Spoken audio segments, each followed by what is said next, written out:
Halo semuanya, kali ini kita bakal kupas tuntas soal dana desa 2026. Ini penting banget loh buat masa depan desa kita semua. Dan yang lebih penting lagi, gimana caranya kita bisa ikut andil? Coba deh, kita bayangin bareng-bareng desa kita di tahun 2026 nanti. Kira-kira apa ya yang beda? Mungkin jalannya jadi lebih mulus, atau layanan kesehatan buat keluarga kita makin mudah diakses. Siapa tahu ada lebih banyak lapangan kerja buat tetangga-tetangga kita. Nah, pertanyaan-pertanyaan ini penting banget, dan ternyata jawabannya itu udah ada di depan mata kita. Nah, semua impian tadi itu kuncinya ada di satu dokumen ini. Namanya emang kedengeran ribet ya. Permen Desa PDT nomor 16 tahun 2025. Tapi jangan pusing dulu. Anggap aja ini tuh semacam peta jalan gitu yang nentuin arah pembangunan di desa kita. Oke, sekarang kita masuk ke bagian intinya. Jadi dana desa ini sebenarnya buat apa aja sih? Nah, pemerintah udah netapin beberapa prioritas utama. Jadi ada 6 fokus utama nih. Ini bukan cuma daftar biasa ya. Anggap aja ini fondasi buat bikin desa kita jadi lebih kuat dan tangguh. Mulai dari urusan perut ya, mastiin nggak ada yang kelaparan, terus siap ngadepin perubahan iklim, kesehatan warga juga dijaga, sampai ke pembangunan fisik kayak jalan dan jembatan, plus nggak ketinggalan soal digital juga. Nah, dari 6 poin tadi, ada satu yang jadi prioritas nomor 1, yang paling utama, yaitu bantu warga yang paling membutuhkan buat ngentasin kemiskinan ekstrim. Tujuannya cuma satu, supaya nggak ada satupun warga yang ketinggalan. Dan gimana cara bantunya? Salah satunya lewat bantuan langsung tunai atau BLT. Nah, angka Rp300.000 per bulan ini buat sebagian keluarga ini bisa sangat berarti banget loh. Dan yang paling penting nih, yang nentuin siapa yang berhak dapat itu bukan orang pusat, tapi hasil rembukan bareng di musyawarah desa. Jadi benar-benar dari, oleh, dan untuk warga. Oke, selain ngasih bantuan langsung, ada juga program keren yang namanya Padat Karya Tunai Desa, disingkat PKTD. Gampangnya gini deh, misalnya desa mau benerin jalan. Nah, daripada panggil kontraktor dari luar, mending yang kerja ya warga desa sendiri. Keren kan? Jalannya jadi bagus, warganya dapat penghasilan, sama-sama untung.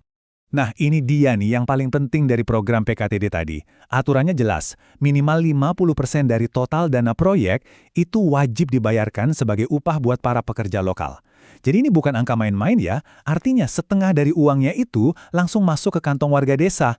Ini cara jitu biar uangnya muter di desa itu sendiri dan ekonomi lokal jadi hidup. Oke, kita udah bahas manfaatnya. Sekarang kita ngomongin peran kita semua. Soalnya, dana desa ini bukan cuma soal program dari pemerintah yang kita terima gitu aja. Bukan. Ini tentang suara Anda, suara kita semua.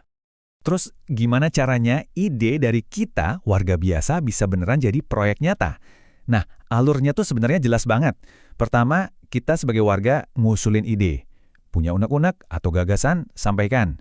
Terus ide itu dibawa ke musyawarah desa, didiskusiin bareng-bareng buat nentuin mana yang jadi prioritas. Kalau udah setuju, ide itu masuk deh ke rencana kerja pemerintah desa.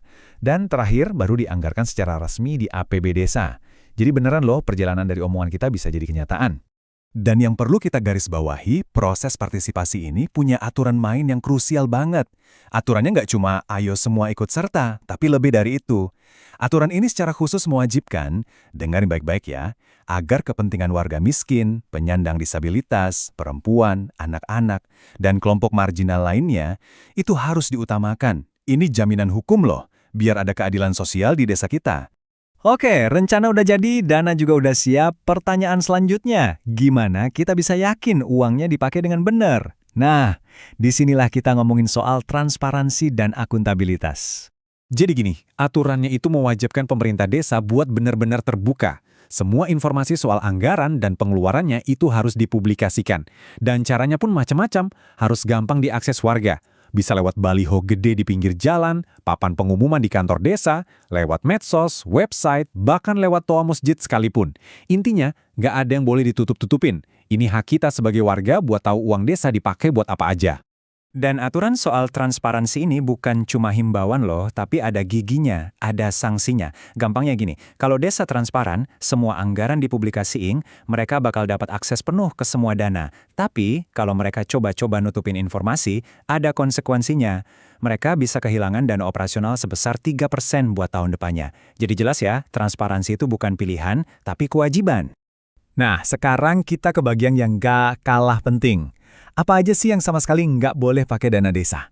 Ini aturannya jelas dan tegas, biar dananya nggak lari kemana-mana.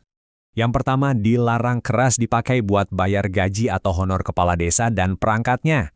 Gaji mereka itu udah ada pos anggarannya sendiri, jadi nggak boleh double. Kedua, nggak boleh dipakai buat bangun kantor desa baru yang megah-megah gitu ya. Kalau cuma buat renovasi atau perbaikan kecil-kecilan itu masih boleh, tapi ada aturannya juga dan ketat banget.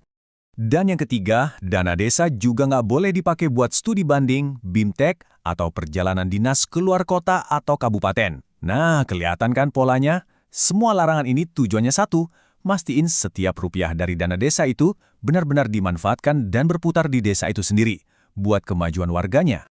Jadi, gimana? Sekarang kita semua udah tahu aturannya. Kita tahu apa aja prioritasnya, gimana alur pengusulannya, sampai apa aja yang nggak boleh dilakukan. Kuncinya sekarang ada di tangan kita. Pertanyaannya simpel. Ide apa yang bakal kamu usulkan buat desamu di musyawarah desa nanti?